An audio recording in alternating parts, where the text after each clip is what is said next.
ප්‍රඥාවන්තයින් ලෙස ප්‍රඥාවන්තයන් ඇසුරු කිරීම පිණිස මරණ පිටිය. මිනිස්සු වේදනාව පීඩනයේ වැඩිකොට කියන කතාවක්. මැරුණා නම් මේක ඉවරයි එකපාරයිනේ කියනවා. දැන් අහන්නේ කී ගමනක් මැරුණද? තව කී ගමනක් මැරෙන්න තියෙනවද? කී ගමනක් සංසාරේ ලෙඩ වෙලා ඇතිද? ආයේ කී ගමනක් ලෙඩ වෙන්න තියෙනවද? සංසාරේ කොච්චර අඬන්න ඇතිද? තව කී ගමනක් අඬන්න තියෙනවද? මේවට උත්තර නැහැ. හැබැයි බුදුරජාණන් වහන්සේ මේකට පිළිතුරක් වෙනස උපමාවක් වදාලා.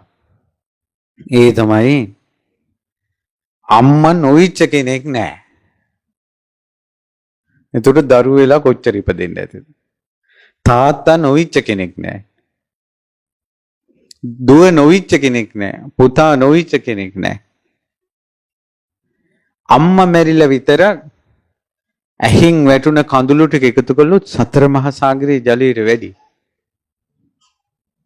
තාත්තා මැරිලා විතරක් අඬද්දී වැටුණ කඳුළු එකතු කළොත් සතර මහා සාගරයේ ජලයට වැඩි. ස්වාමියා මැරිලා, බිරිඳ මැරිලා, දුව මැරිලා, පුතා මැරිලා, ප්‍රියයන්ගෙන් වෙන් වෙලා අප්‍රියයන් හා එක් වෙද්දී හැඬු කඳුළු සතර මහා සාගරයේ ජලයට වැඩි. දැන් මේ ජීවිතේ අද දායකත්වයේ දරන මේ පින්වතුන්ගේ ආදරණීය මෑණියන්, ඒ දරුවන්ගේ, ඒ ස්වාමි පුරුෂයාගේ ආදරණීය ස්වාමි දියණිය මිය පරලෝ ගියා. ඉතින් වර්ෂයක් පිරෙන වෙලාවේ මේ පුණ්‍යානුමෝදනාව සිද්ධ කරන්න. එතකොට මේ මලගෙදරත් කඳුළු වැටෙන්න ඇති ඥාතින්ගෙන්, හිත මිත්‍රාදීන්ගෙන්. ඒ වැටුණ කඳුළු සංසාරේ ওই විදිහට වැටිච්ච කඳුළු වේලෙන්නේ නැතුව එකතු වෙලා තියෙනවනම් සතර මහා සාගරයේ ජලයට වැඩි කොයි තරම්නම් අඬනවද? එතකොට මේ සංසාරයේ අද්දී අපිට උරුම වෙච්ච දේවල්, ප්‍රියයන්ගෙන් වෙන් වෙලා අප්‍රියයන් හා එකතු වීම. දැන් මා පහුගිය කාලේ විදේශ ධර්ම ප්‍රචාරයේ කටයුතු වලට මේ විටින් විට වැඩම කළා. එතකොට එක එක රටවල එක එක මිනිස්සු මුණ ගැහුණා.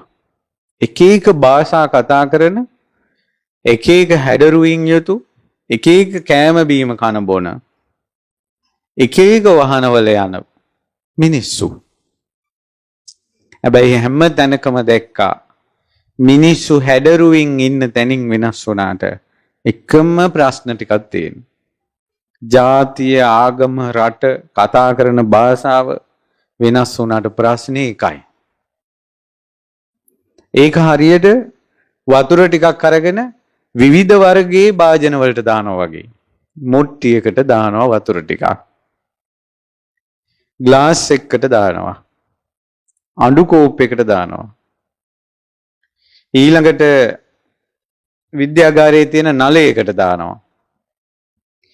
ඊට පස්සේ දැන් බලනකොට මේ වතුර ටික මේ භාජනයේ හැඩය ගන්නවා. භාජනයේ අනුව එක එක හැඩතල වුණාට ඇතුලේ තියෙන මොනවද? වතුර. ඔය හැම රටකම, හැම භාෂාවකම, හැම ආගමකම, හැම ජාතියකම තියෙන ප්‍රශ්නයක් තමයි ඉපදීම කියන එක දුකක්. ඒක හැම තැනටම පොදුයි.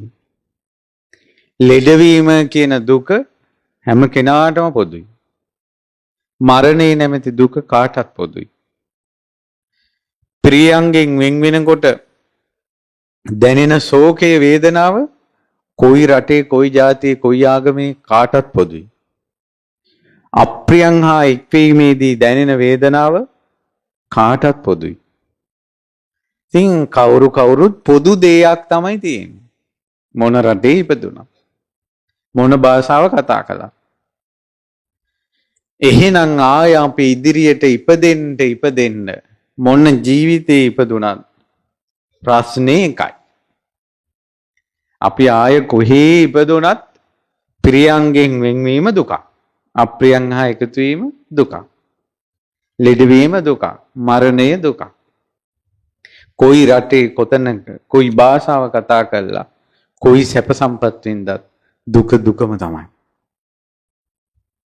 අපි එකම දෙයට නැවත නැවත මුහුණ දෙමින් යනවා මේ සංසාරේ.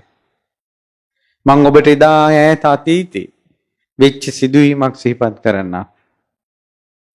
අපේ ලෞතර තථාගත රහත් සම්මා සම්බුදුරජාණන් වහන්සේ වැඩ ඉන්න කාලේ එක ගෙදරක ආදරෙන් ස්වාමියයි බිරිඳයි හිටියා.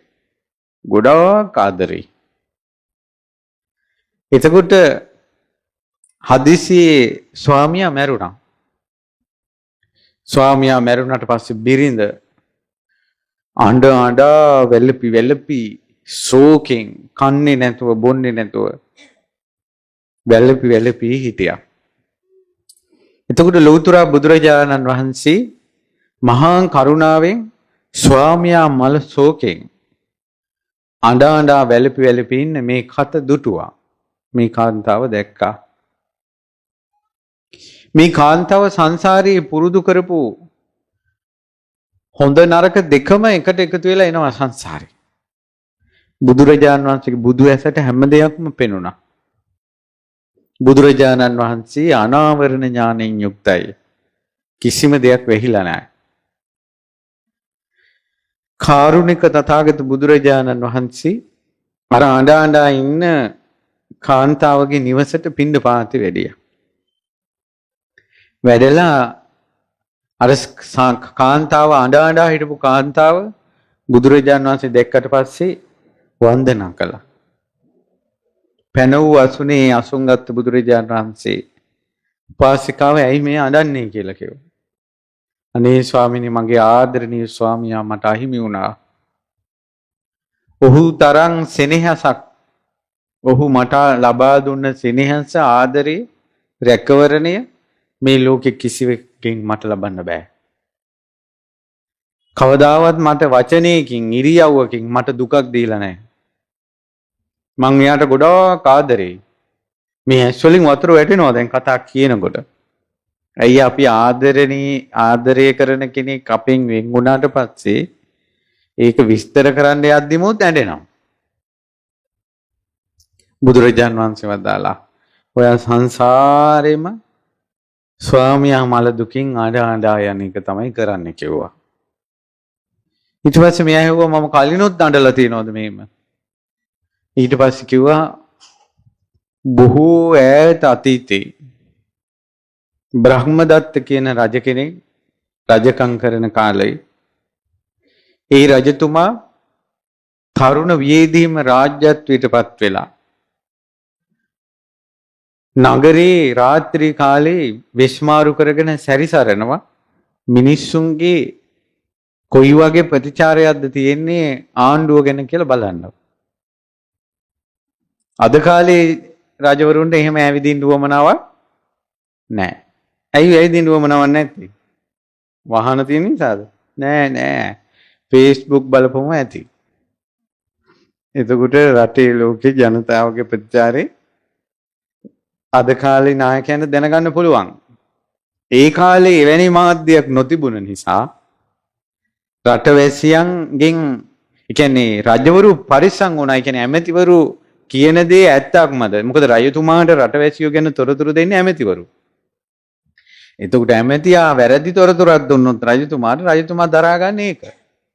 ඒ වුණාට නොනැති රජවරු කැමති වුණේ නැහැ ඒකට. ඒ රජවරු කැමති වුණා මිනිස්සු අතරට ගිහිල්ලා මිනිස්සුන්ගේ අදහස් බලන්න. ඉතින් වෙස්මාරු කරගෙන ගිහිල්ලා එක්තරා දුප්පත් ගමකට පැමිණිලා මහන්සි එළි වෙන ජාමේ පිළිකන්නේ හාන්සි වුණා. එහෙම නිින්ද ගියා. රෑ එළි වුණා. මාලිගාවට ය아가න්න බැරි වුණා. ඒ ගෙදරම ඉඳන් නැවතුණා. ඉතින් උදේ මිනිස්සු ගේ ඇරලා බලනකොට පිළිගන්නේ මිනිස්සෙක් නිදාගෙන ඉන්නවා. මේ මිනිස්සයා නම් පුදුම ලස්සන කෙනෙක්. කවදාවත් වැඩපලක් කරපු නැති කෙනෙක් වගේ. ඒ ගෙදර හිටපු තරුණ දුවෙක් අර දුප්පත් ගෙදර කවුද එක්කෙනෙක් ඉන්නවා අම්මේ කියලා කිව්වට පස්සේ එහෙනම් තේ වතුර ටිකක් දීපන් කියලා අපි කියන්නේ.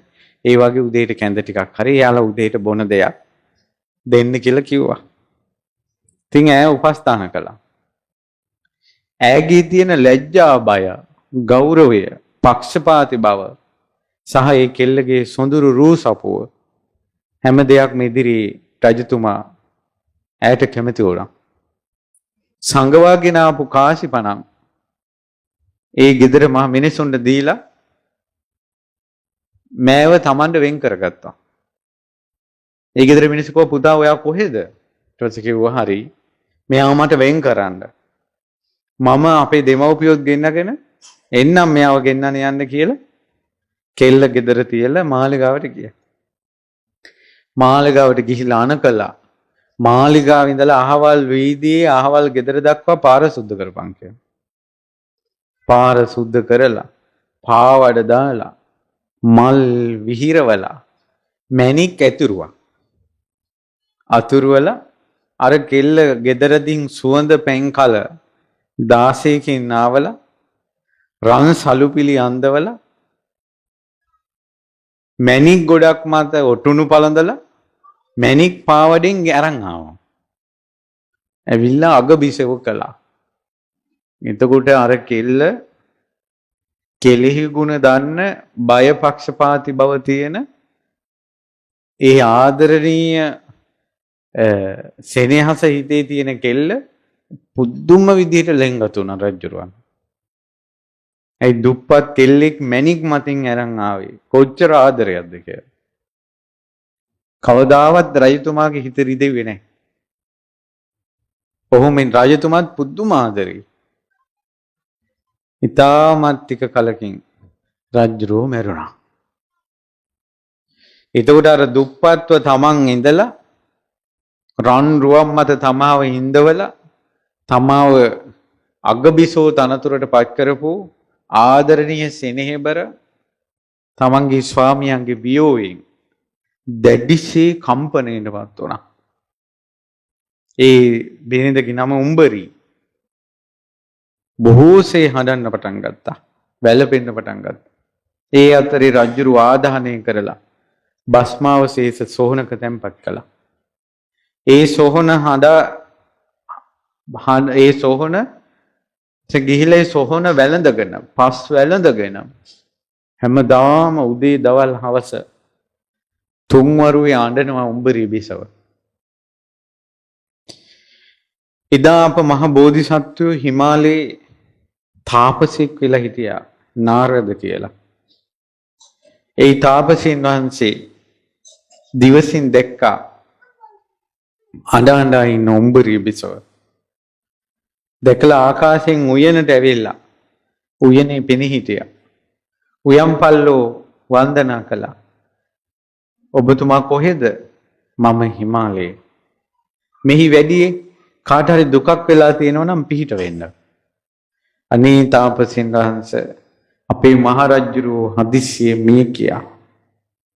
මහරජතුමාගේ අගබිසව උඹරී දේවිය කන්නේත් නැතුව බොන්නේත් නැතුව අතිශයින්ම ශෝක වෙවි වැළපි ඉන්නවා. ඔබතුමාට පුළුවන් ද එතුමිය සුවපත් කරන්න? මාව එතෙන්න ගෙන්නගෙන ගියොත් එතුමියත් මා සමග කතා කළොත් මට පුළුවන්. ඊට පස්සේ මිනිස්සු දුවගෙන ඇවිල්ලා කිව්වා උඹරී දේවියට බිසෝන් වහන්සේ ඔබතුමියගේ හිතේ දැල් වෙන ගින්දර ශෝකය ගලවලා දමන්න පුළුවන් තාපසින් වහන්සේ නමක් ඇවිල්ලා.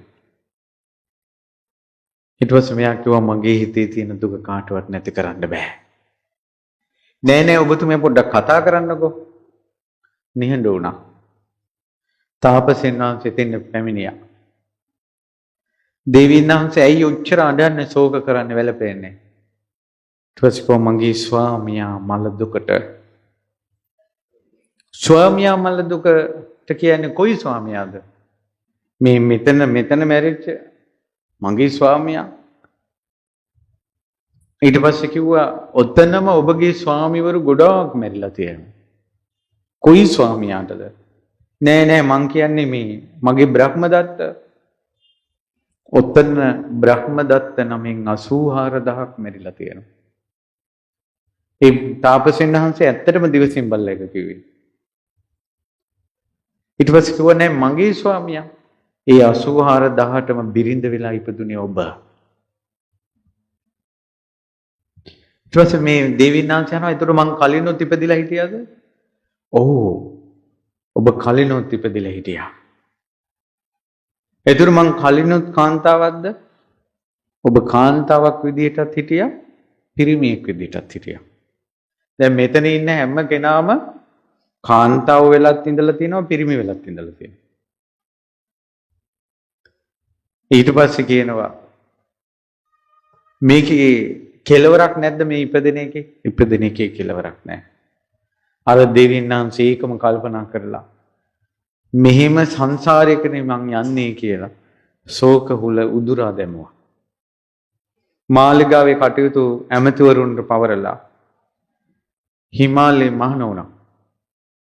මහණ වෙලා තාපසියක් වුණා. භාවනා කරලා බ්‍රහ්ම ලෝකේ ඉපදුණා. අන්න ඒ බිසව තමයි බුදුරජාන් වහන්සේ කාලෙත් ස්වාමියා මැරිලා අඬ අඬ ඉන්නේ. මේ බණ කතාව අහපු සංසාරේ ඉඳලාම මම මේ ස්වාමියා මල දුකින් අඬ අඬ ඉන්නවනේ කියලා. ශෝකේ බැහැර කළා. බුදුබණ පදෙන් සැනසුණා. බුදුරජාන් වහන්සේගෙන් ධර්මය අහද්දිම සෝතාපන්න ඵලයටපත් වුණා. එදත් මහ බෝධිසත්වයෝ නිසා ශෝකේ නැති කළා. මෙකලත් බුදුරජාණන් වහන්සේ නිසාම ශෝක දුකෙන් නිදහස් වෙන නිවනට පියවර තැබුවා. ওই කතාව ඇස්සේ තව ගොඩාක් විස්තර තියෙනවා අපි ගැන. මේ ස්වාමියා මල දුකින් වැළපුණ කාන්තාව මීට කලිනුත් ස්වාමියා මල දුකින් වැළපිලා තියෙනවා. අර කතාව වෙනකොට 84000 වතාවක් එකම ස්වාමියා වෙනුවෙන්. එදත් මිනිහා මැරිලා.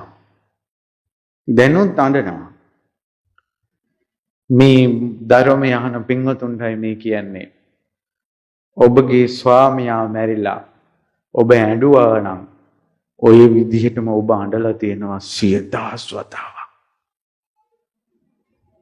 ඔයාලා ජීවත් වෙලා ඉඳින් ආදරණීය මිනිස්සයා මැරිලා තව කී වතාවක් අඬන්න වේද දන්නේ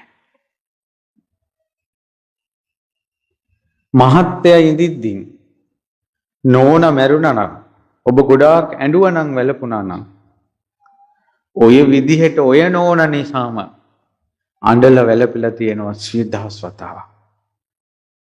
ඔයා ජීවත් වෙලා ඉඳින් ඔයා ආදරය කරන නෝනලා තව කී දෙනෙක් මැරිලා සංසාරේ තව අඬන්න වේද දන්නේ. ඔය අම්මා ඔය තාත්තා ඉඳින් දරුවා මැරිලා ඔයාලා ගොඩාක් ඇඬුවා නම් වැළපුණා නම්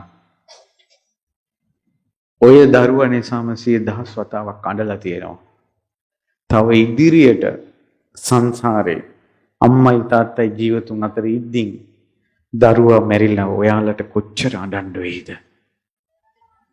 කොච්චර අඬන්න වේද? දරුවෝ ඉඳින් මේ අම්මා නැති වුණා. එතකොට ඔයාලගේ ඇස් ඉදිරි පිට ඔයාලගේ ආදරණීය අම්මා තාත්තා මැරිලා ඔයාලට කී ගමනක් සංසාරේ තව අඬන්න වේද වෙලපෙන්න වේද දන්නේ නැහැ. අපි මේ සංසාරේ නැවත නැවත එකම දේ රිපීට් කරනවා. එකම දේ නැවත නැවත සිද්ධ වෙනවා සංසාරේ. ඒ නිසා මේ ජීවිතේ විඳවන විඳවිල්ල, මේ ජීවිතේ අඬන ඇඬිල්ල, මේ ජීවිතේ ප්‍රියයන්ගෙන් වෙන් වෙනකොට දැනෙන වේදනාව, මේ ජීවිතේ අකමැති දේවල් එක්ක ඉඳ වීමෙන් වෙන වේදනාව තව තව විඳින්න කැමති නම් කෝටි වාර ගණනකින් ඔය යන විදිහට යන්න. දුකට කැමති නැත්තම්, ඔය සංසාර දුකට කැමති නැත්තම් සංසාර දුකෙන් නිදහස් වෙන මාවතට එන්න. ඔබ ඔය අඬන්නේ, වැළපෙන්නේ, ශෝක කරන්නේ පළවෙනි වතාවට නෙවෙයි. මිනිස්සු දුකසේ ඉන්නවා. මම ළඟදීන් එක්තරා රටකට ගියා. ඒ රටේ මට පුණ්‍ය අනුමೋದනාවක් එවලා තිබ්බා. මාස 4න් මිය පරලෝකීය කියලා නමක් තිබ්බා. අසවල් දියණියට පින් අනුමෝදන් වේවා. කුසේදීන් මිය ගිය. එතකොට මාස 4න් කුසේදීන් මිය ගිය. ඒ කියන්නේ මාස 4 වෙනකොටම අම්මගේ බඩට ළමයාට නමක් දාලා ඉවරයි. එච්චර බලාපොරොත්තුව. එච්චර ආදරේ. ඉපදෙන්නක් කලින් නම දැම්මා කියලා කියන්නේ කොච්චර ආදරයක්ද කොච්චර බලාපොරොත්තුවක්ද කියලා කියන්නකෝ. එහෙම දෙද්දින් දරුවෝ මැරෙනකොට කොහොමද දුක? ආර්ථික ප්‍රශ්න නිසා මිනිස්සු පිටරට යනවා. ඊට පස්සේ පිටරට ගෙදරක වැඩ කරන අම්මා කෙනෙක් මූණ ඉල්ලගෙන දුකසේ මන් ළඟට ඇවිල්ලා පිරිත් නූල් ඉල්ලුවා. මට කිව්වා මං එකක් දුන්නා. හාමුදුරනේ තව 3ක් දෙන්න. මං ඇහුවා ඇයි කියලා. දරුවෝ 3 දෙනාට. මං කිව්වා දරුවෝ 3 දෙනා ගෙන්නන්න මං පිරිත් නූල් දෙන්නම්. එයාලා ඉන්නේ ලංකාවේ. එයාලටත් එක්කම මං ගැට ගහ ගන්නවා කිව්වා. මට ඒ වෙලාවේ හිතට දැනුනේ මේ අම්මලාගේ දුක. මේ රටේ ලංකාවේ දරුවෝ ඉන්නවා. පිටරට අම්මලා ඒ මුළු දරුවෝම තමන්ගේ ශරීරය කරගෙන ඉන්නේ. ලංකාවේ දරුවෝ වෙනුවෙන් ඒ රටේ තමන්ගේ අතේ පිරිත් නූල් ගැට ගහ ගන්න. උමඟක් කැනගෙන එන්න පුළුවන් නම් මෙහෙට එනවා. එච්චර ආදරේ, එච්චර කඳුල මිනිස්සුන්ගේ මූණෙන් වැටෙනවා. ඇස් වලින් වැටෙන දුක කඳුල. හරියට තියෙනවා පිටරට මිනිස්සුන්ගේ. ආර්ථික ප්‍රශ්න, ගෙවල් වල ප්‍රශ්න, ණය තුරුස් අර දරු දුක පීඩණයටපත් කරනවා.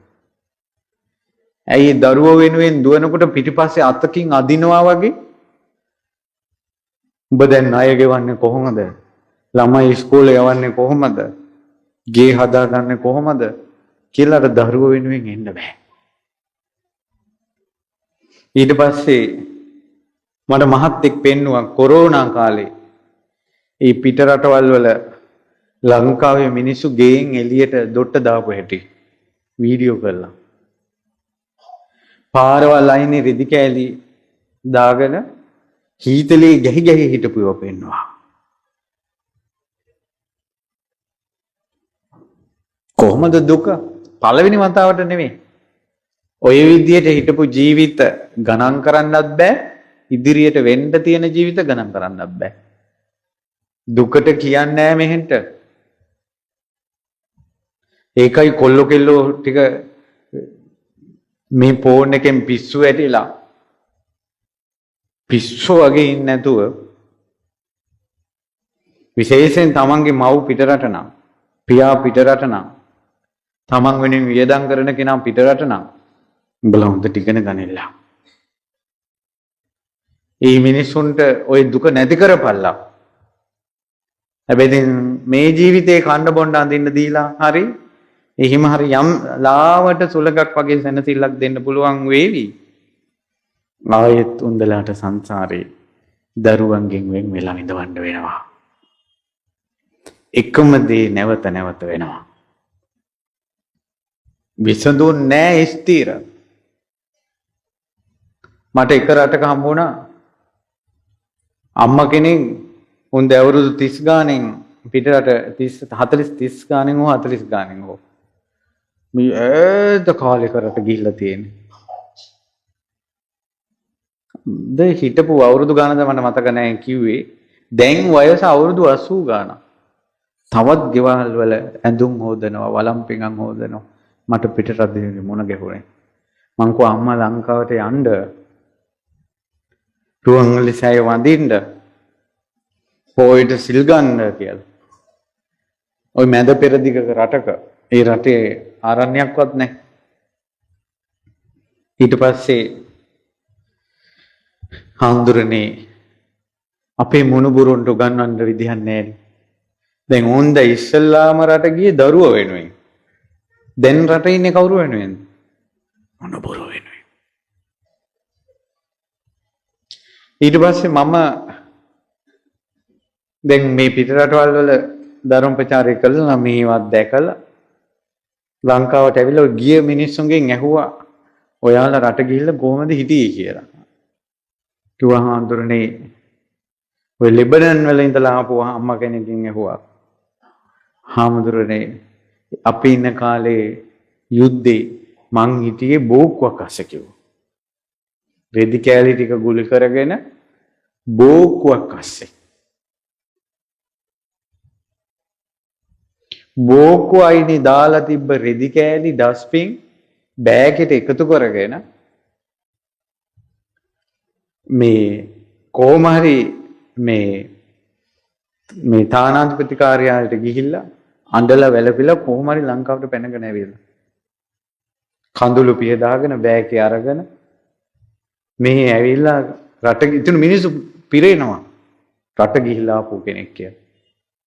ඉතින් මෙයා අර ගෙනාවු ඇඳුම් හොදලා අයන් කරලා රට ඉඳලා රට සුවඳත් එක්ක දෙනවා. බෝක්කු අයිනේ තිබිලා එකතු කරගෙන ආපු ඒවා. අර සර්වියට් පේපර් දාලා තියෙන බොක්ස් හිටන් ගෙනල්ලා තියෙනවා. ඇයි රට ඉඳලා ගෙනාවු දෙයක් දෙන්න එපා?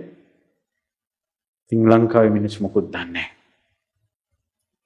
පිට රට මිනිස්සු සේවයට ගිහිල්ලා විඳින දුක දන්නවනම් උන්දලාගෙන් දෙන රුපියලක්වත් මෙහි නාස්ති කරන්නේ. දුවේ පුතේ උඹලගේ අම්මා රට ගිහිල්ලා නම් තාත්තා රට ඉඳලා නම් රස්සාව කරලා මෙහිට එවන්නේ කීයක් හරි රුපියලක්වත් නාස්ති කරන්න එපා. උඹලා වෙනුවෙන් එහි පිරිත් නූල් බඳිනවා. දුක කියන එක වැක්කිරෙනවා. ඊට පස්සේ මම ඒ අම්මලාට කිව්වා අම්මා දරුවෝ ගැනම හිත හිතා ඉන්න එපා. මැරුණොත් කොහේ ඉපදෙයිද? මැරිලා ඉපදෙන්න දුර කියන එක බලපාන්නේ. දරුවන්ට තියෙන තුරුස්නාව නිසා ආයෙත් പ്രേත බුහුත වෙලා දරුවෝ ළඟම ඉපදෙයි ලංකාවේ. එහි ළමයි මේ අම්මලා ගැන හිත හිතා ඉන්නවා. මං කිව්වා ඉපදෙන තැන දුර බලපන්නේ. ධ්‍යාන වඩපු කෙනාට බ්‍රහ්ම ලෝකෙ ඉපදෙන්න මේ වෙනකොට ඉපදෙනවා. බ්‍රහ්ම ලෝකේ ඉඳලා විශාල ගල් පර්වතයක් අතෑරියොත් පෘථුවියට වැටෙන්න මාස 4ක් යනවා කියන්නේ. ඒතර කොච්චර දුරයිද බ්‍රහ්ම ලෝකේ ඉඳලා පෘථුවියට? මේ මැරුණොත් තප්පරයට උපදිනවා ධ්‍යාන වඩපු කෙනා. ඉතින් ওই බණ ටික මං කියලා ඉවර වෙච්ච ගමන් අම්මා කෙනෙක් අඬාගෙන ආවා. හරිනේ හාමුදුරනේ. ඊට පස්සේ මං ඇහුවා ඇයි කියලා. මගේ පුතා ලංකාවේදී මැරුණා. මම මෙහි හැමදාම රැයට ඇඳ ළඟ ඇවිල්ලා ඉඳගෙන ඉන්නවා කිව්වා. පුතා ලංකාවේ මැරුණේ අම්මා මැද පෙරදිග. ඒ ඇඳ ළඟ ඉන්නවා. දෙක්කද? එතකොට මේ ඉපදෙමින් මැරෙමින් දුක් විඳ විඳ මේ යන සංසාරේ කවුද කළේ? තමන් විසින් හදාගත්ත එකක්ද මේක? තවත් කවුරු හරි හදවලාද? එහෙම නැත්නම් යම්කිසි නිර්මාණකරුවෙක් අපගේ ජීවිතේ නිර්මාණය කළාද? ඔහු නිර්මාණය කළා නම් ඇයි මෙච්චර අසාධාරණයක් කළේ? ඇයි මිනිස්සුන්ට මෙහෙම කළේ? තව කෙනෙක් මේක කරනවා නම් මේ විදිහට අසාධාරණයක් කරන කෙනා කවුද? තමන්ම නම් මේක කළේ. එහෙනම් ඇයි තමන්ට මේකෙන් මිදෙන්න බැරි? ඇයි තමන්ට අසාධාරණයක් කළේ? මෙන්න මේකට මාවතක් හොයාගෙන මේ සත්‍ය හොයාගෙන තමයි එදා සිද්ධාර්ථ මහ බෝධිසත්වෝ අභිනිෂ්ක්‍රමණය කළේ. කිං සච්ච ගවේසි කිං කුසල ගවේසි. කුසලය සොය සොයා සත්‍ය සොය සොයා. ඒ අනමාවතේ රාජමාලිගා අතෑරලා අමුදරුවන් අතෑරලා එතරම් සෙනෙහසක්, එතරම් ප්‍රියමනාප බවක්, එතරම් සැපයක් අත්හැරලා අභිනිෂ්ක්‍රමණය කරද්දී કોઈ දෙවියෙක් හෝ કોઈ බ්‍රහ්මයෙක් හෝ අපගේ මහ බෝධිසත්වයන්ට මේ සත්‍ය කියලා දුන්නේ නැහැ. මේ ඇඟලේ මස් නහර වියලී යනකල් උන්වහන්සේ දුෂ්කර ක්‍රියා කළා. සත්‍ය හොයන්න. එයද අතහැර මධ්‍යම ප්‍රතිපදාවෙන් නේරංජරා නන්දිය අසබඩ උතුම් වජිරාසනය දඹදිව නේරංජරා නන්දිය අසබඩ උතුම් වජිරාසනය අදටත් විරාජමානව තිබෙනවා. ඒ වජිරාසනයේ මත වැඩ ඉඳලා දසමරුම් පරදා සමාධිය තුලින් උන්වහන්සේ මේ කෙලවරක් නැති ජාති ජරා මරණ ශෝක පරිදේව දුක්ඛ දෝමනස් උපායාස කියන මේ දුක් අන්දරාවම හදන්නේ කවුද කියලා විමසා බලනකොට සත්වේක් පුජ්‍යලේක් නොව හේතුවක් දැක්කා. දැක්කේ මේක කරන සත්වේ පුජ්‍යලයේද හේතුවක්ද? හේතුවක්. කිසිම තැනක අපි ඉපදෙන්නේ නැහැ. ඉපදීම පිණිස අපි කර්මයක් කළා තිබෙන්නේ නැත්තම්. සකස් වෙලා තිබෙන්නේ නැත්තම්. ඔයාලා ඔය ගමේ මේ ගමේ ඔය ගෙදර ඔය විදිහට ඉපදුනේම ඔය විදිහට ඉපදෙන්න ඔයාලගේ කලින් ජීවිතවලදී සකස් වෙලා තිබ්බා. මේ කාම ලෝකෙ මිනිස්සු සකස් වුණා. රූප අරූප ලෝකවල මිනිස්සු ඉපදෙන්න සකස් වෙනවා. ඒ තමයි භවය. භවපච්චයා ජාති. මේ සියලුම දුක්ඛන්දරාව ඉපදුන නිසා ඉපදුනේ භවය නිසා. භවය කියන්නේ ඒ ඉපදෙන්න සකස් වෙලා තිබ්බා. විපාක විඳින්න කර්ම සකස් වෙලා තිබ්බා. එහෙනම් ඔයාලා කියනවා නම් මේ ගමේ මොකටද මම මේ ඉපදුනේ? ඇයි දෙයනේ මම මෙහෙම ඉපදුනේ? මම මෙහෙම ඉපදෙන්න මොකද්ද මං කළේ? කවුද මට මෙහෙම ගලේ?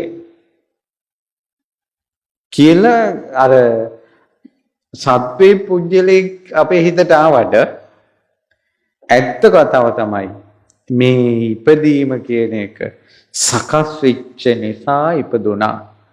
කාම ලෝකේ ඉපදෙන්න කර්ම සකස් වුණොත් ඒකට කියනවා කාම භව. රූප ලෝකේ ඉපදෙන්න රූප භව, අරූප ලෝකේ ඉපදෙන්න අරූප භව. දැන් ඔන්න විමසුවයි මේකේ අම්මලා ඉවරයක් නැහැ, තාත්තලා ඉවරයක් නැහැ, අඬනවා ඉවරයක් නැහැ, බැලපෙනවා ඉවරයක් නැහැ. දරුවන්ගෙන් වෙන් වෙලා ඉන්න සිද්ධ වෙනවා. ස්වාමියාගෙන් වෙන් වෙලා ඉන්න සිද්ධ වෙනවා. බිරිඳගෙන් වෙන් වෙලා ඉන්න සිද්ධ වෙනවා. ආදරේ කියලා කසාද බැඳපු දෙන්න දෙපැත්තේ කූඩු දෙකේ නඩු කියනවා. දරුවා බෙදා ගන්න අම්මයි තාත්තයි වලි කනවා. දරුවෝ බෙදා ගන්න අර දරුවා අසරණ වෙලා කෑලි දෙකක් කපන්නද ළමයා. එක තැනක දුව එක තැනක පුතා. සමහර පවුල් සීසීකඩ දුක කියන එක. ඉන්දියාවේදී ළමෙක් මොන ගෙන්නගෙන ආව තව ළමයෙක්. මට කිව්වා මේ බන්තිජී මෙයාට කියලා දෙන්න අම්මට තාත්තට සලකන හැටි. මෙයා අම්මයි තාත්තට සලකන්නේ නැහැ. ගෙදර ඉන්නේ වැඩිපුර. බજાર එකේ ඇවිදිනවා. බજાર එක කියලා එයාලා කියන්නේ කඩපිලට. ඊට පස්සේ කඩපිලේ ඇවිදිනවා. ඊට පස්සේ මං ඇහුවා හොඳ නෑනේ එහෙම කරන්න කියලා රානිත් කොල්ලට කිව්වා. ඒතර කිව්වා බන්තිජී මගේ කතාව අහන්න පුළුවන්ද? මං කිව්වා ටිකක් කියන්නකෝ. අපේ තාත්තා නපුරුයි. අම්මට ගොඩාක් ගහනවා බයිනවා. මට නංගි කෙනෙක් ඉපදුණා. තාත්තා නංගි එපා කියලා ගෙදර රණ්ඩු කළා. ඒ ඉන්දියාවේ සමහර පවුල් කෙල්ලෙක් ඉපදෙන්නට කැමති නැහැ. ගෙදර හැමදාම කෙල්ල මුල් කරගෙන රණ්ඩු වෙනවා. එතකොට රණ්ඩුව නිසා මෙයා ගෙදරින් පැනලා යනවා. ඊට පස්සේ දවසක් තාත්තා කොහෙද සතියක් විතර ගියාලු. ගිහිල්ලා එතකොට ආවා. එනකොට අම්මයි පුතයි දුවයි ගෙදර හිටියා. තාත්තා ආපු ගමන්ම බෑකින් නූල් වලින් ඔතලා තිබ්බ කළු පාට ඇඳුමක් අරන් දුව කියලා ඇඳෙව්වා කිව්වා නංගිට. ඒකට මෙයාලා පුදුම වුණා කිව්වා කවදාවත් මෙච්චර ආදරයක් නැහැ. ඒ ඇඳුම ඇඳලා පැයක් යනකොට අරයා කටින් සෙම දාලා එහෙම වැටිලා මැරුණා. ඉච්ඡර තන්ත්‍ර මන්ත්‍ර විද්‍යාව ඉන්දියාවේ. ඒක මේ කොල්ල ඇස් දෙකෙන් දැක්කා කිව්වා. ඒකට ගෙදරට තාත්තා මොකද්ද කළා කිව්වා. එදා ඉඳලා අම්මා දැක්ක ගමන් මෙයාට ගහන්න හිතෙනවා. ඒ නිසා මෙයා ගෙදරට යන්නේ නැහැ. ඒතර දැන් මං කොහොමද මෙයාට බන කියන්නේ? දැන් අනිත් ළමයාත් මේක අහගෙන හිටියා. එයා කට පියාගත්තා. දැන් එයා දන්නේ බාහිරින් දැකපු දෙන්නේ. දැක්කද? ඔය විදිහට පෞල් සීසී කඩ වෙලා. අපි මව්ගුණ කිව්වට පියගුණ කිව්වට මව පියා කියලා මේ ඇතුලෙන් ආදරේ තෙනියස හටගන්න නැති. අපි gedara බුදුන් වගේ සලකපල්ලා කියලා මෙතනින් බන කියලා යවුවට අර මිනිහා බේබද්දෙක් වෙලා එනකොට ඒ දරුවන්ට බුදුන් මතක් වෙන්නේ කොහොමද? අම්මා යක්ෂණී වගේ ඇඟට කඩාපනිනකොට ඒ ළමයිට අම්මා බ්‍රහ්මෙක් වගේ පේන්නේ කොහොමද? ළමයා ශ්‍රද්ධාව නම් ළමයා පින්පව් විශ්වාස කරනවා නම් මැරිලා ඉපදිලා යනවා කියලා විශ්වාස කරනවා නම් මේක මගේ මමම සංසාරේ අපිට සකස් වෙච්ච විදිහට අපිම කරපු දේවල් කියලා ඒ ළමයා කර්මයේවත් සිහි කරනවා නම් ඒ ළමයා අම්මා තාත්තා කොච්චර නපුර වුණත් මේ මගේ අම්මා මේ මගේ තාත්තා කියලා ආදරේ දෙයි. අතක් උස්සන්නේ නැතුව ඉඳී. පින්පව් විශ්වාස කළොත් අපි කොච්චර බන කිව්වත් මව්ගුණ සමාජයෙන් අතුරුදහන් වෙලා යනවා. පියගුණ අතුරුදහන් වෙලා යනවා. මේක තමයි ආයුෂ අඩු වෙනකොට සිද්ධ වෙන දේවල්. දුවේ පුතේ සමාජයේ එහෙම ඇදුනට පරිසරයේ එහෙම ඇදුනට උඹලට මැරුණයින් පස්සේ දුකකට යන්න ඕනේ නැත්තම් නරකයක ඉපදෙන්න ඕනේ නැත්තම් තමන්ගේ අම්මගේ චරිතය මොකක් වුණත් තාත්තගේ චරිතය මොකක් වුණත් ওই මිනිසුන්ට අතක් උස්සන්න එපා. බයිනකට කන් වල ඇබ ගහගෙන ඉන්න එක වටිනවා. අතක් උස්සන්න යන්න එපා. තමන් මෙලොවට ජාතක කළා කියන පමණින්ම අම්මා වෙනවා තාත්තා වෙනවා. ඉතින් මේක තමයි සසර. ඔය ඉපදී යන සංසාරේ මොගලම් මහරහතන් වහන්සේටත් බිරිඳගේ කීම අහලා පෙරම් පුරන සංසාරේ තමන්ගේ අතින් තමන්ගේ දෙමව්පියෝ දෙන්න මැරෙන්න සිද්ධ වුණා නම් ඔය ගෙවන සංසාරේ ආපු සංසාරේ ගෑනුන්ගේ කීම අහලා කී දෙනෙක් අපි අතින් දෙමව්පියෝ කී වතාවක් මැරෙන්න ඇතිද? මිනිහලාගේ කීම අහලා බවලතාවෙන් කොච්චර මැරෙන්න ඇතිද? ඉදිරියට අපි අතින් එහෙම දෙයක් වෙන්නේ නැහැ කියලා කියන්න පුළුවන් සීල් එකක් තියපු සාක්ෂිය කුමක්ද? සාක්ෂිය කුමක්ද? මේ ජීවිතේම කසාද බඳින්නත් කලින් ආදරේ වෙනුවෙන් ප්‍රේමය කියලා සියදිවි නසා ගන්න කොල්ලෝ සියදිවි නසා ගන්න කෙල්ලෝ මැරෙද්දී අම්මා කෙනෙක් තාත්තා කෙනෙක් ඉන්නවා කියලා උන්ට මතක නැහැ. අර පුංචි කාලයක් මොන ගැහුණ කොල්ලා නිසා කෙල්ල නිසා තමන්ගේ ජීවිතෙත් මරා ගන්නවා නම් ආදරණීය ස්ත්‍රියකගේ පෙළඹවීමෙන් ආදරණීය පුරුෂයෙකුගේ පෙළඹවීමෙන් තමන්ගේ මව්ට පියාට අනතුරක් නොවෙනවා කියලා කෙසේනම් කියන්නද? සංසාරය ආය ගියොත් එහෙම ඔය දුකට මුහුණ දෙන්න වෙනවා. මව් මැරීම දුකක් පියා මැරීම දුකක් කියලා. මේ මව් මැරීම ආනන්තරීය පාප කර්මයක්. පියා මැරීම ආනන්තරීය පාප කර්මයක්. කල්පේ අපාය යනවා කල්පයක් අපාය යනවා කියලා අපි බණ අහපු නිසා දන්නවා මිසක්කා ඔය සුද්ධෝ ඔය ෆෝන් එකෙන් ටීවී එකෙන් සුදු හැම තියෙන මිනිස්සු දිහා ඔයාලා කියලා හලාගෙන බලාගෙන හිටියට ඔය මිනිස්සු පින්පව් දන්නේ. ඔයාලත් ඒ ලෝකේ ඉපදුනොත් මව මැරීම පාපයක්, පියා මැරීම පාපයක් කියලා දන්නේ එක ජීවිතෙම්ම කල්පයක් අපායයි. දැන් පිට රටවල් වල හරියට තියෙනවා වේදනාවෙන් මැරෙන්න අකමැති නිසා ඉන්ජෙක්ෂන් එකක් ගහනවා නිින්දෙම මැරෙන්න.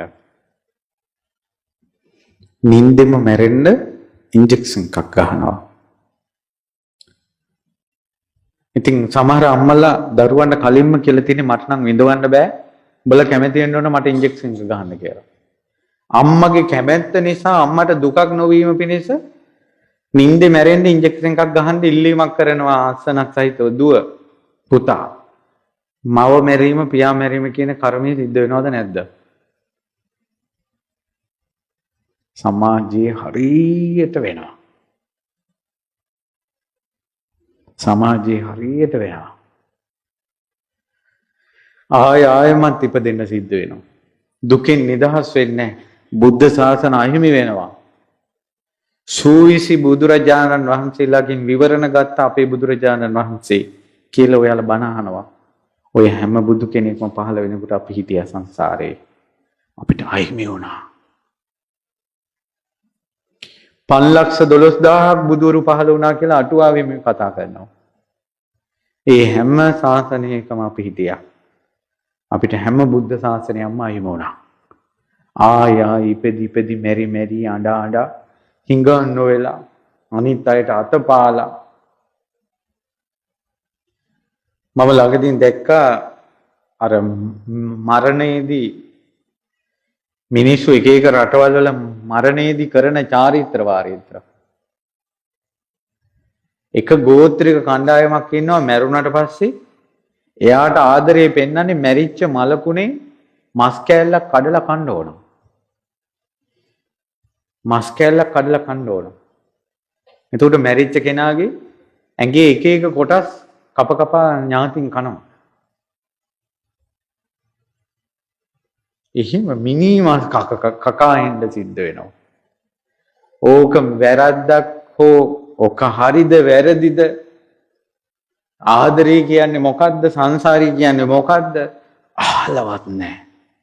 අහලවත් නැහැ. මේ දුක හටගන්නේ ඉපදීම නිසා කියලා අහලවත් නැහැ. ඉපදෙන්නේ සකස් වීම නිසා, කර්ම සකස් වීම නිසා භවපච්චය ජාති කියලා අහලවත් නැහැ. ඔයාලා මැරිලා ඉපදෙන ලෝකෙක බුදුබණ පද තිබ්බේ නැත්තම් අපිටත් ඔය සිතේ තමයි. ඒ මිනිස්සු අහලවත් නැහැ කියලා කියන්නේ බුද්ධ ශාසනයක් නැතුව අපි ඉපදුනාට පස්සේ අපිට වෙන දේ ඔය.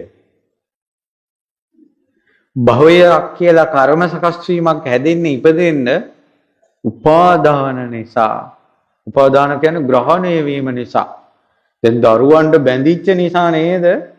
ඒ දරුවෝ ළඟ ඉපදෙන විදිහට කර්ම සකස් වෙන්නේ. උපාදාන පත්‍ය භව. කාම උපාදාන, දිට්ඨි උපාදාන, සීලබ්බත උපාදාන, අත්වාද උපාදාන. කාමයට බැඳෙනවා, සීල වෘත වලට බැඳෙනවා, දෘෂ්ටි වලට බැඳෙනවා, මම කියලා බැඳෙනවා. අත්වාද උපාදාන. ඒ උපාදානයකට ග්‍රහණය වෙච්ච ගමන් ඒ තුල දැන් කාමයට බැඳුන ගමන් කාම චේතනා, කාම සංකල්පනා ඒ ඔක්කොම හට ගන්නවා කියන්නේ ඒ තුල කර්ම සකස් වෙනවනේ. උපාදාන පත්‍ය භවෝ, භව පත්‍ය ජාති, ජාති පත්‍ය ජරා මරණං ශෝක පරිදේව දුක්ඛ දෝමනස්ස. ඒව මේ තස්ස කේවලස්ස දුක්ඛක්ඛන්දස්ස සමුදය හොති. එතකොට මේ උපාදාන කියන එක ග්‍රහණය වීම කියන එක මෙච්චර බැඳෙන්නේ තෘෂ්ණාව නිසා. ආසයි. හරි ආසයි. ඇලෙනවා. ආසාව යම් තැනක හටගත්තාද එතෙන්ට බැඳෙනවා. ওই චේන් එකට ආසනෙසයි චේන් එකට බැඳුනේ. ඔය ගෙදෙට්ට ඔය ඉඩමට ආස නිසායි ඒකට බැඳුනේ. ඉඩමට ආස නැත්නම් ඉඩමට බැඳෙන්නේ නැහනේ. ස්ත්‍රී පුරුෂ පරාණ වලට ආස නැත්නම් ඒ පරාණ වලට බැඳෙන්නේ නැහනේ. දරුවන්ට ආස නැත්නම් දරුවන්ට බැඳෙන්නේ නැහනේ. තෘෂ්ණාව තණ්හාව නිසායි බැඳෙන්නේ. දැන් ඒතකොට මේ මුළු සංසාරෙම හදන වඩුව තමයි මේ තෘෂ්ණාව. තෘෂ්ණාවෙන් තමයි මේ ඔක්කොම ටික කරන්නේ. දැන් බලන්න ඔබ ඔයාලා තුලම ඉපදෙමින් මැරෙමින් දුක් විඳින්න කෙලවරක් නැති සංසාරේ යන්නේක හදලා දෙන්නේ තෘෂ්ණාවෙන් නම් ආසාවෙන් නම් ඒ ආසාව තෘෂ්ණාව කියන එක ඔබ තුල තියෙනවද? තම තමන් දිහා බලනකොට පේනවා තෘෂ්ණාව දෝර ගලනවා. ලොකු දෙයක් ඕනේ රස කෑමක් හදවුවට පස්සේ තෘෂ්ණාව කෙල විදිහට වැක්කිරෙනවා.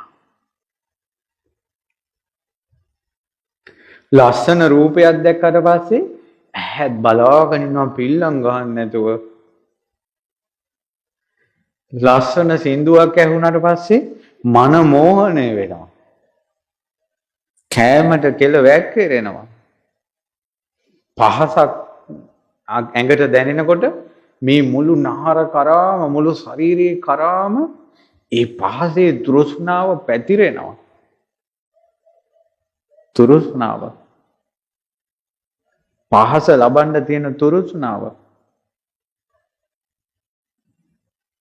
ඊළඟට හිතෙන් හිතා තෘෂ්ණාව.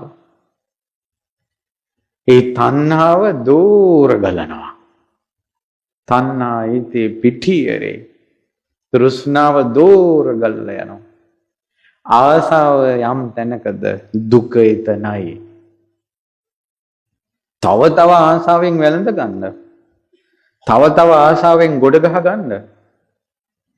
හිතා දුක. නෝනට ආසයි, මහත්තයට ආසයි, දරුවන්ට ආසයි. කොච්චර හිතේ තෘෂ්ණාව තියෙනවද කියලා බලන්න. මේ පොඩි චේන් එකට මුද්දට ෆෝන් එකට කන්නේ නැතුව ඉඳී ෆෝන් එක තියෙනවා. වෙලාව යනවා හොයා ගන්න බෑ. රෑ එළි වෙනකල් නිදි මරනවා. තෘෂ්ණාවක් කරන දේවල්. චැට් කරන්න හම්බුනොත් වීඩියෝ කරන්න වීඩියෝ කෝල් ගන්න හම්බුනොත් දూర ගලනවා තෘෂ්ණාව. සල්ලි වලට තෘෂ්ණාව. බලයට තෘෂ්ණාව. තෘෂ්ණා, තණ්හා, ආශා මේ දුක හදන දේවල්. දුක හදන්නේ තණ්හාවෙන් කියලා මේ ලෝකේ කිසි කෙනෙක් බුදු කෙනෙක් පහළ නොවෙන්න දන්නේ නැහැ. ඒ තණ්හාවක් එහෙම ඇති වෙන්නේ අපිට වේදනාවක් දැනෙන නිසා. වේදනාව සුව පහසු වෙච්ච ගමන් තෘෂ්ණාව හට ගන්න. වේදනාව දුක් වෙච්ච ගමන් එකකින් මිදෙන්න තෘෂ්ණාව හට ගන්න. ඉතින් මේ වේදනා පච්චය තණ්හා වේදනාවක් කියලා එකක් තියෙනවා. බලන්න ඇහෙන් යම් දෙයකින් අපට අපේ හිත වින්දනයටපත් කළේ නැත්නම් ඇහෙන් බලපු රූපේ ඒ ගැන අපිට තෘෂ්ණාවක් හටගන්නේ නැහැ. ඒ රූපෙන් අපිව වින්දනය කළා. ඒ ශබ්දෙන් අපිව වින්දනය කළා. ගන්ධ සුවඳින් රසයෙන් පහසෙන් අපිව වින්දනය කරනවා. ඒ වේදනාවත් එක්ක තෘෂ්ණාව හටගන්නවා. වේදනා පච්චය තණ්හා. මේ අම්මලාට කිව්වොත් ඕක තේරෙන විදියකට ඕලාරිකව ඔය ළමයිගේ හිනාව, කතාව, යන්නේන ගමන, ඒ ඉරියව්, ඒ භාෂාව, ඒ හැඩරුව ආශාව උපද්දන තෘෂ්ණාව දුර ගන්නවා. එතකොට ඒක රාගෙත් එක්ක මිශ්‍ර වෙලා නැති නිසා ඒකට අපි කියනවා සෙනෙහස කියලා.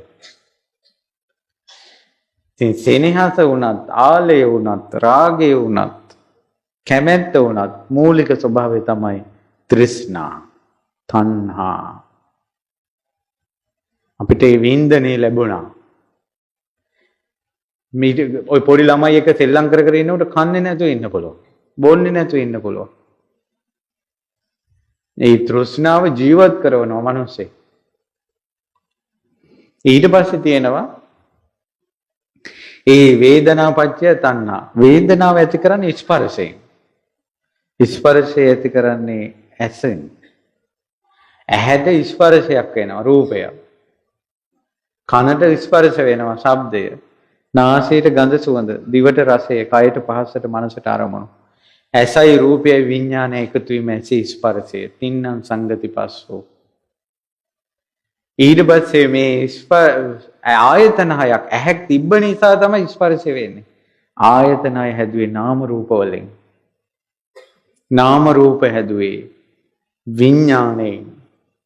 විඥාණය හැදුවේ. දැන් මෙහෙම හිතන්නකෝ. අම්මා කෙනෙක්ගේ තරුණ ජෝඩුවක් ඉන්නවා විවාහ වෙලා. එතකොට ඒ දෙන්න දරුවෙක් හදන්න කැමතියි. ඒතර දරුවෙක් හදන්න ඕන ඕලාරික රූපමය ස්වභාවයක් කුසේ අම්මාගේ කුසේ තියෙනවා. ඒ ස්ත්‍රී පුරුෂයන්ගේ එකතු වීමෙන් යම්කිසි දෙයක් කුසේ එකතු වුණා කියන්නකෝ. එතකොට ඕලාරික රූපමය ස්වභාවයක් තියෙනවා. නමුත් විඥානයේ ඔතෙන්ට මොහොන් නැත්තම් දරු කල්ලයක් හැදෙනවද? නැහැ. අන්න විඥාන පත්‍ය නාම රූපං. විඥානේ බැස ගන්න ඕන නාම රූප හැදෙන්න. යම් දවසක අර හැදිච්ච කලලෙන් විඥානේ බැහැර වුණොත් එහෙම, ඒ දරුවා මැරුණොත් එහෙම, දැන් අර කලලි වැඩෙනවද ගුණ වෙනවද? ආන්න. අපි මේ අතපය කුණු වෙන්නේ නැතුව තියෙන්නේ මේ ඕලාරික ශරීරය තුර කුමක් බැසගෙන තියෙන නිසාද? විඥානේ. මේ විඥානේ මේ ශරීරයෙන් පහ වෙච්ච ගමන් මේක දරකඩක් වගේ වෙලා කුණු වෙලා මැරෙනවා. මේ කුණු වෙලා දිරලා පොළොවට පස් වෙනවා. පැහැදිලිද? ඔය ඔක්කොම සෙල්ලම් ටික තියෙන්නේ ඔය ශරීර කූඩුව තුල විඥානේ බැසගෙන ඉන්න තාක්. ඒ විඥානේ හැදුනේ සංස්කාර නිසා. කාය සංකාර, වචී සංකාර, චිත්ත සංකාර. මේ සියල්ලම ඇති උනේ අවිද්‍යාව නිසා. අවිද්‍යාව කියන්නේ චතුරාර්ය සත්‍ය අවබෝධ නොවීම. දැන් තේරෙනවද චතුරාර්ය සත්‍ය අවබෝධ වේවා, චතුරාර්ය සත්‍ය අවබෝධ වේවා, චතුරාර්ය සත්‍ය අවබෝධ වේවා කියනකොට මිනිස්සු හිතනවා මොකක්ද දන්නේ අප්පා මේ කියන්නේ කියලා. කොහොමද චතුරාර්ය සත්‍ය? දුක්ඛ නම් වූ ආර්ය සත්‍ය, දුක්ඛ සමුදය නම් වූ ආර්ය සත්‍ය, දුක්ඛ නිරෝධය නම් වූ ආර්ය සත්‍ය, දුක්ඛ නිරෝධ ගාමිනී පටිපදාර්ය සත්‍ය. ඒ චතුරාර්ය සත්‍ය අවබෝධ වුණොත් තමයි අවිද්‍යාව කියන එක නැති වෙන්නේ. එතකොට අවිද්‍යාවත්වේ වාසේස විරාග නිරෝධා සංඛාර නිරෝධෝ, සංඛාර නිරෝධා විඥාන නිරෝධෝ, විඥාන නිරෝධා නාම රූප නිරෝධෝ, නාම රූප නිරෝධා සලආයතන නිරෝධෝ, සලආයතන නිරෝධා පස්ස නිරෝධෝ, පස්ස නිරෝධා වේදනා නිරෝධෝ, වේදනා නිරෝධා තණ්හා නිරෝධෝ, තණ්හා නිරෝධා උපාදාන නිරෝධෝ, උපාදාන නිරෝධා භව නිරෝධෝ, භව නිරෝධා ජාති නිරෝධෝ, ඉපදීම නිරුද්ධ වෙනවා. ජාති නිරෝධා ජරා මරණං ශෝක පරිදේව දුක්ඛ දෝමනංස උපායාස, මේ සියලු දුක්ඛ කන්දේම නිරුද්ධ වෙලා යනවා. ඒ නිසා ඔය කියපු කාරණාව ගැඹුරින් නොයටුණා වෙන්න පුළුවන්. නමුත් මතක තියාගන්න එකම අත්දැකීම නැවත නැවත විඳ විඳ ස්වාමියා මැරිලා අඬන එක, බිරිඳ මැරිලා අඬන එක, දරුවෝ මැරිලා අඬන එක, ලෙඩ වෙන එක, ප්‍රියංගෙන් වෙන් වෙන්න එක, අම්මා මැරෙන එක, තාත්තා මැරෙන එක, අඬන එක, වැළපෙන එක, මේ තියෙන දුක් කන්දරාවම නිරුද්ධ වෙන්නේ චතුරාර්ය සත්‍ය අවබෝධ වීම තුලින්. එතෙක් මේ දුක නැති වෙන්නේ නැහැ. එකම එක උත්තරය ඕක තමයි. චතුරාර්ය සත්‍ය අවබෝධ නොවුන නිසා මෙතෙක් මැරිච්ච වාර ගන්න කියන්න බෑ. චතුරාර්ය සත්‍ය අවබෝධ වුන් නැත්නම් මැරෙන්න තියෙන වාර ගන්න කියන්නත් බෑ. චතුරාර්ය සත්‍ය අවබෝධ නොවුන නිසා මෙච්චර කාලයක් ඉපදිච්ච වාර ගන්න කියන්නත් බෑ. ආයේ ඉපදෙන්න තියෙන වාර ගන්න කියන්නත් බෑ. අනුන්ට අතපාගෙන ඉන්න වෙයි සංසාරේ. සතා සිව්පාව වෙලා ඉන්න වෙයි සංසාරේ. පුදුම සංසාරයක්. මම ওই එක එක රටවල් වලට යනකොට එක එක සදාන් සිව්පාව දකිනවා. ගවයෝ දකිනවා. අස්පයෝ දකිනවා. ඊළඟට සුනකයෝ දකිනවා. මිහි ලොක්ක වගේ ඉන්නවා. තමයිට පිට රටක බල්ලෙක් වෙලා බෙල්ලට ලණුවක් දාගෙන කවුරු හරි ඇදගෙන යනවා. සංසාරේ කොයි හිටපු අයද කවුරු වෙලා හිටපු අයද කලින් ජීවිතේ දැන් ඔය බල්ලෝ බලල්ලෝ ඌරෝ කුකුලෝ පූසෝ සිකනල්ලෝ ඌනෝ ගැඩවිල්ලෝ මෙරුව වැස්සට පොළොවෙන් මතුවෙනවා මරණය අරගෙන. තුඹසෙන් මතුවෙනවා මරණය අරගෙන. මෙරුව උඩට එන්නේම මොකටද? මැරෙන්නම. කලින් ජීවිතේ කවුරු වෙලා හිටපු අයද? දැන් ඔය ඉන්න ඩිංගට පිනක් දහමක් කුසලයක් කළා මේ දුකෙන් නිදහස් වෙන්න කල්පනා කරන්න ඕන ඩිංගිත්තට මෙන්න කාටවත් විරුද්ධව පොල් ගහනවා, පාඬුරු බඳිනවා, පූර්ණියම් කරනවා, වාසී කරනවා. මේ ඩිංගිත්තට මේ කෙලවරක් නැතුව සංසාරේ. මගෙන් ළමයෙක් අහනවා අනේ හාමුදුරනේ මේ අධිහූනියන් අනවින කොඩි වින අමනුෂ්‍ය ප්‍රශ්න ඒවා එන්නේ මොකටද? මං කෝ අපිම උගා සංසාරේ කරලා තියෙනවා. අපි සංසාරේ කාටවත් විනයක් කළා නැත්නම් අපිට වදින්නේ අපි කරලා තියෙනවා. අපි සංසාරේ කාටවත් ඌනියමක් කළා නැත්නම් අපිට වදින්නේ අපි කරලා තියෙනවා. අපි සංසාරේ කවුරුවත් පීඩණයටපත් කළා නැත්නම් වෙහෙසටපත් කළා නැත්නම් අමනුෂ්‍යව අපිව පෙලන්නේ නැහැ. අපි මිනිස්සු පෙළලා තියෙනවා. හින්ට් ගහලා පීඩනේ ඇති කළා කුමන්ත්‍රණ කරලා මිනිස්සු නැසලා ඒවා විපාක දෙන්න අමනුෂ්‍ය කියලා ලෝකයක් හැදෙනවා. අපිම කරපු ඒවා බලන්න සංසාරේ අපමහ බෝධිසත්වයන්ගේ ඇඟට යක්කු පෙරේතෝ වෙහිලා හිටපු එකක් තියෙනවද? යසෝදරා මහෝත්තමාවියගේ ජීවිතේට යක්කු පෙරේතෝ වෙච්ච කාතෝණියන් කරපු කතාවක් තියෙනවද? නෑ. මොකද මේ අපිටම අපිම වපුරපු ඒවා හේතුඵල ධමයෙන් සකස් වුණා. හේතුඵල ධමයෙන් සකස් වුණා. පුරුක් 12ක් තුල තියෙනවා සකස් වෙලා. අවිද්‍යා, සංඛාර, විඥාන, නාම රූප, සලආයතන, ස්පස්ස, වේදනා, තණ්හා, උපාදාන, භව, ජාති, ජරා, මරණ. මේ පුරුක් ටිකේ ඇමිනිලා තියෙනවා තම තමන් කරපු ඒවා. හේතුඵල ධම සකස් වෙනවා. අපිම කරපු දේවල්. අපි කාටවත් සංසාරේ අතක් උස්සලා නැත්තම් අපිට කවුරුවත් අතක් උස්සන්නේ නැහැ. ගුටි බැට කාගෙන හින්ද් පාස් කරගෙන නිന്ദා අපහාස විඳගෙන අවලාද විඳගෙන ඇයි දුවේ පුතේ උඹලා ෆෝන් එකේ Facebook යද්දි කාට හරි බැනලා තිබ්බට පස්සේ ඒවට ලයික් කර කර කමෙන්ට් දාදා අනුන්ගේ කර්ම වලට උඹලා කර ගහනවා නේ. යම් දවසක උඹලට නිന്ദාවක් යනකොට හැම තැනින් මහා හෝ කියලා ඔක්කොම එකතු වෙයි උඹලා ලයික් දාපු ඒවා 10000 ගුණයකින් වැඩි වෙලා. අනුන්ට නිന്ദා කරන්න එපා. ඒවට හවුල් වෙන්න එපා. අනුන්ට අපහාස කරන්න එපා. හවුල් වෙන්න එපා. අපිටත් මෙහෙම වෙයි කියලා හිතපල්ලා. අපි චතුරාර්ය සත්‍ය අවබෝධ කරලා නැති නිසා. චතුරාර්ය සත්‍ය අවබෝධ කරලා නැති නිසා. මේ දුක් විඳින සංසාරේ එකම එක විසඳුම චතුරාර්ය සත්‍ය අවබෝධ කිරීමයි. එතනින් මෙහා නම් ඔයාලගේ ජීවිතවලට උත්තර නැත. වාජනේ විතරයි වෙනස්. ඉතින් මම රටක් ගානේ බණ කිය ගිහිල්ලා තියෙනවා. මිනිස්සුන්ගේ ප්‍රශ්න කතා කරලා තියෙනවා. ඔක්කොම එකම ප්‍රශ්න. වෙනසක් නැහැ. වාජනේ විතරයි වෙනස එකම වතුර. එහෙත් භූත ප්‍රේතයෝ එහෙත් මෙහෙත් ඒවා එහෙත් අඬනවා ආදරේ වෙන්වීම මෙහෙත් ආදරේ වෙන්වීම එහෙත් අඬනවා බලාපොරොත්තු ඉටු නොවීම මෙහෙත් අඬනවා බලාපොරොත්තු ඉටු නොවීම එහෙත් අඬනවා සතුරෝ කියා මෙහෙත් අඬනවා සතුරෝ කියා එහෙත් අඬනවා තමාව තේරුම් ගන්න නැහැ කියලා මෙහෙත් අඬනවා තමාව තේරුම් ගන්න නැහැ කියලා එහෙත් අඬනවා මෙච්චර දේවල් කරන්න තියනවද කියලා. ඔයාලත් අඬනවා තව කොච්චර දේවල් කරන්න තියනවද කියලා. එකම වතුර. තථාගත අරහත් සම්මා සම්බුදුරජාණන් වහන්සේගේ ශ්‍රී සද්ධර්මය මේ දුක වියලවලා දානවා. වතුර ටික වියලවලා දැම්මට පස්සේ භාජන වලට දාන්න වතුර නැහැ. භාජන වලට දාන්න වතුර නැහැ.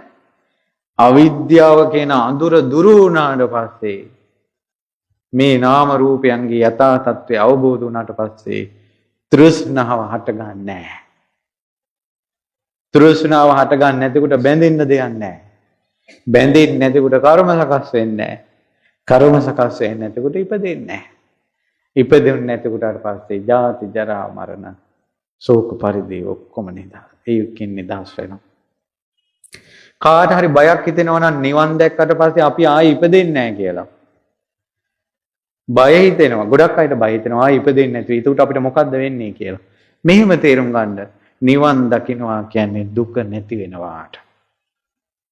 නිවන් දකින්නවා කියන්නේ මොකද්ද? දුක නැති වෙනවා. ඔයාලා කැමති නැද්ද දුක නැති වෙනවට? දුක නැති වෙනවට කැමති. නිවන් දකින්නවා කියන්නේ දුක නැති වෙනවට. දුක නැති වෙන එකට ආස කරන්න. දුක නැති වෙන එකට ආස කරන්න. ඉතින් පින්වතුනි ඔන්න ඔය විදිහට තමයි සංසාර දුක කියන්නේ. මේ අවසාන ජීවිතේ. පහනක් නෙවෙන්න කලින් අවසාන ජීවිතය කිව්වේ මේ ගෞතම බුද්ධ ශාසනය මේ විදිහට බණ අහන අවසාන කාලේ. පහනක් නෙවෙන්න කලින් ඒ පහනේ ආලෝකයේ වැඩි වෙනවා වගේ. මේ බුද්ධ ශාසනය අතුරුදහන් වෙන්න කලින් තමයි මේක පාරම තැන් වල බණ කියලා චෛත්‍ය බෝධි විහෙර විහාර හදලා. දැන් මේ පහන් එළියෙන් කරගන්න දෙයක් කරගන්න මේ පහන නෙවෙනවා. නිකම් කුඩුකාරයෝ වගේ සිවුරු දාගෙන එක එකව කරනවා. මිනිස්සු බුද්ධ ශාසනයට බයිනවා. ආමුදුරුන්ට බයිනවා, දොස් කියනවා. ඇත්ත කියන්නේ කවුද, බොරු කියන්නේ කවුද හොයා ගන්න බෑ.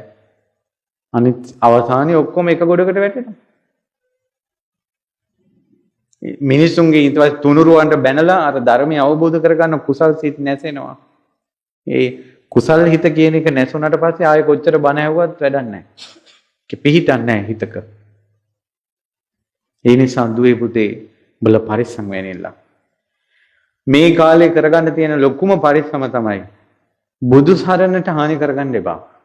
බුදුරජාණන් වහන්සේගේ ගුණ අහලා අපිට තියෙන එකම පිළිසරණ බුදුරජාණන් වහන්සේ කියන ඒ බුද්ධ ගෞරවය ගන්න. අන්න ඒක නැසෙන තැනක් තමයි දුවේ පුතේ උඹලගේ ෆෝන් ඉසිල්ල ෆොටෝ ගහන්න. ෆොටෝ ගහන්න ෆෝන් ඉසිල්ල. බුදු සරණට හානි කරනවා. ධම් සරණට හානි කරනවා. සංඝ සරණට හානි කරනවා. කලාතුරකින් දේශකයන් වහන්සේ නමක් මේ වඩිනවා. අත් දෙක එකතු කරලා සාදු සාදු කියන්න ඕන මිනිස්සු ෆෝන් එකක් උස්සගෙන ඉන්නවා. මම බැලුවා මොකද්ද මේ ෆෝන් පෙරහැර කියලා.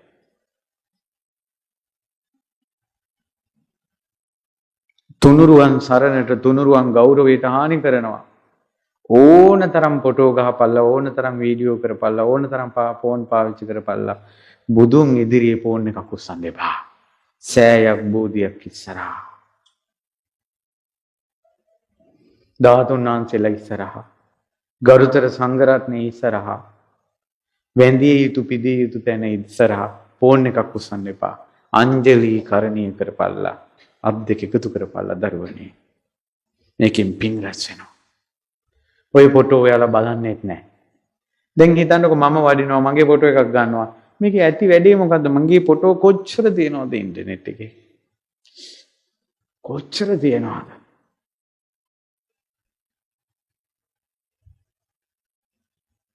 කොච්චර තියෙනවද? දැන් හොඳ වෙලාවට මම දැන් බන පටන් ගන්නකොටම කිව්වා මේක රූපවාහිනිය ගන්නවා උස්සන්නේ නැහැ එකෙක්වත් ෆෝන් එක.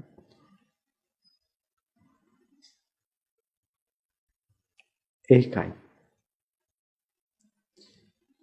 දැන් ඔය එක වැඩසටහනකට ගිහිල්ලා කොල්ල කෙල්ල ටික ඔක්කොම ෆෝන් ටික මෙහෙම උස්සගෙන. දැන් ආත් පේන්නේ ෆෝන් ටික. ඊට පස්සේ ෆෝන් ජරාව බලන ෆෝන් වලින් මේ බණ රෙකෝඩ් කරන්න එපා. කියපු ගමන් අර ෆෝන් ටික ඔක්කොම පාන.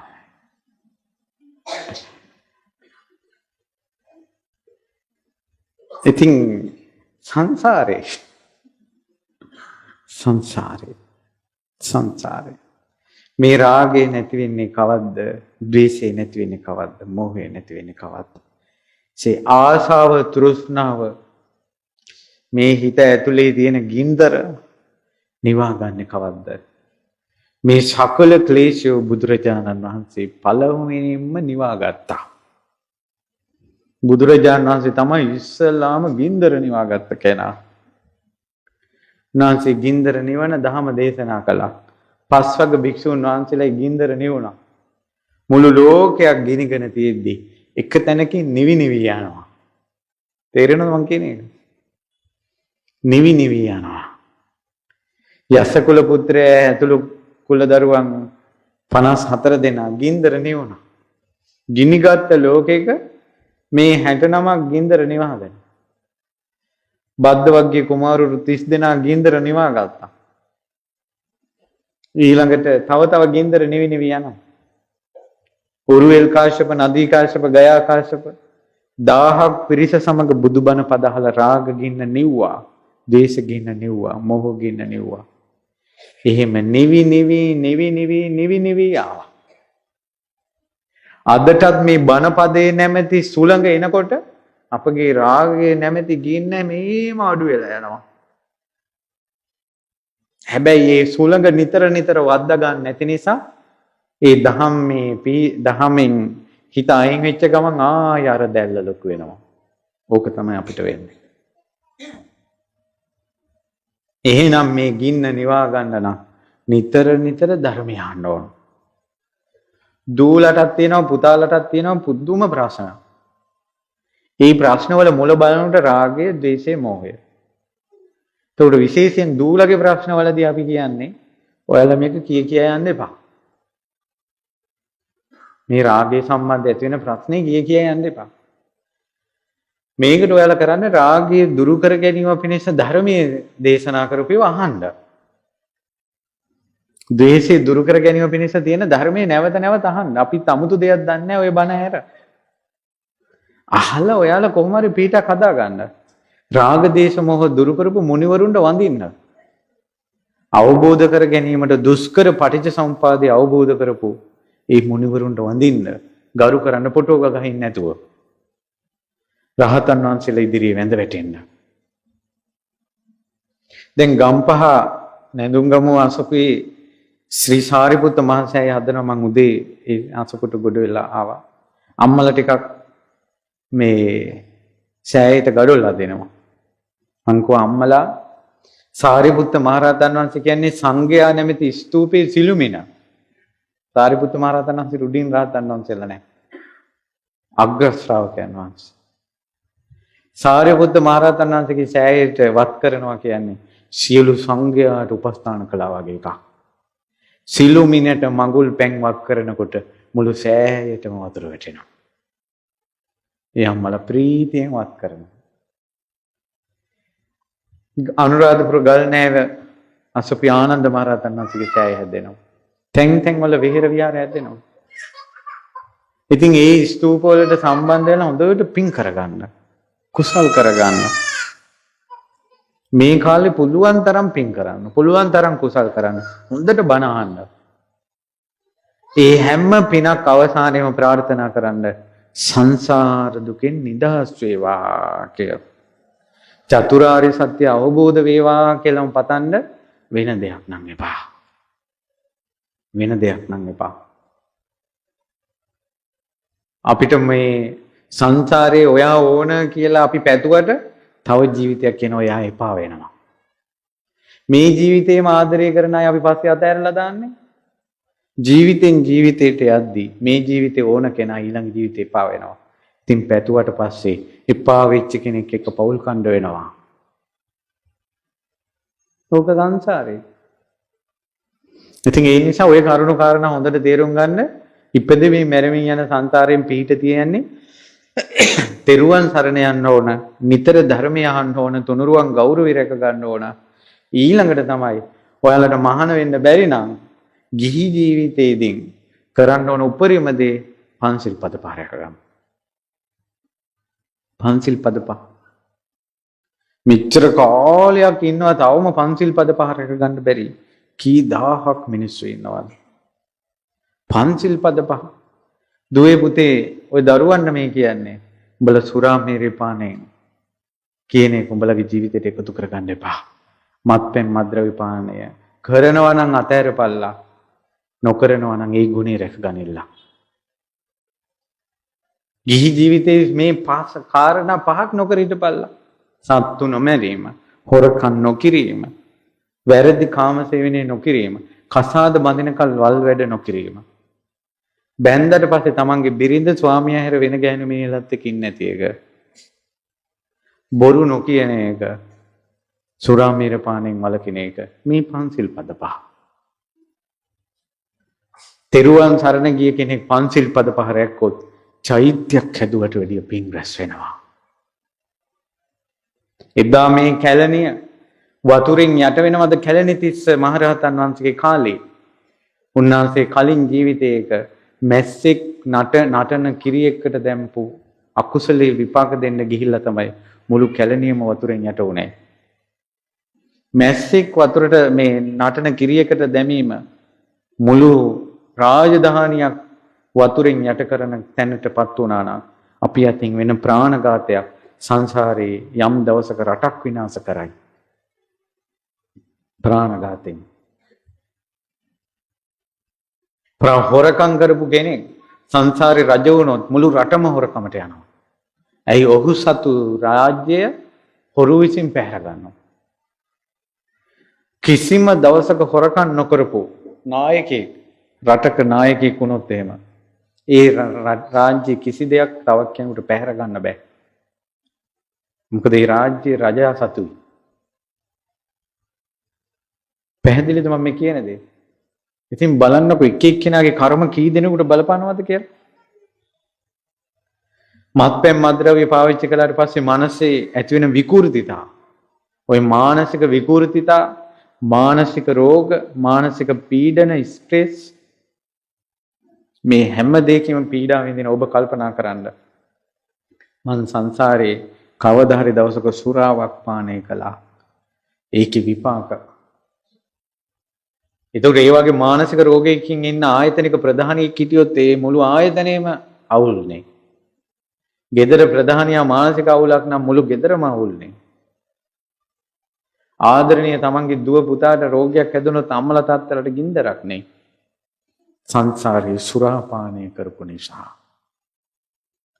ඒවා ඇස් වලට පේනවනම් උඹලගේ මොලේ කියන දෙන් දරුවනේ කල්පනා කරපල්ලා මේවා සංසාරේ කොයි වගේ කර්ම වලටද හැදුනේ මම නම් ඒ වගේ දේවල් සංසාරේට අරන් යන්නේ නැහැ කියනවා. එනිසා පින්පව් විශ්වාස කරන්න, හොඳ නරක විශ්වාස කරන්න, තමන් කරන දේ තමන් වෙනවා කියලා විශ්වාස කරන්න. ඉතින් ඔය වැඩපිළිවෙලේ හික්මුණොත් ඔකට උපදෙස් දෙන ආලෝකය තමයි මේ ශ්‍රී සද්ධර්මය. ඒ නිසා නිතර බණ අහන්න. හැබැයි විහිළු තහළු ඕපදූප කුණු අරප දේශපාලන කතා, විහිළු කතා ඕව නෙවෙයි ධර්මයට අහන්න ඕනේ. අපේ ජීවිතය අවබෝධ කරගන්න පුළුවන් දෙයක්. බුදු සරණ පිහිටන, දහම් සරණ පිහිටන, සංඝ සරණ පිහිටන, සසර තේරෙන, මෙලොව පරලොව තේරෙන, පන්සිල් පද පහ රකින්න හිතෙන, ජීවිතේ ගැඹුරක් කියන එකක් තේරෙන එවැනි බණක් අහන්න. එහෙම වුණොත් ඔයාලගේ ජීවිතය වෙනස් කරගන්න පුළුවන්. නැත්තම් ඔය යන්නම් වාලේ ගිහිල්ලා මෙතෙක් 5,12,000ක් බුදුවරු පහළ වුණා නම් කල්පම කීයද? ඉතික් සංසාරේ ආව වගේ ඉදිරියටත් යන්න වෙයි. අනේ මේ බණහන අහිංසක මිනිස්සුන්ට මේ සසර දුකින් නිදහස් වෙන්න වාසනාව ලැබේවා.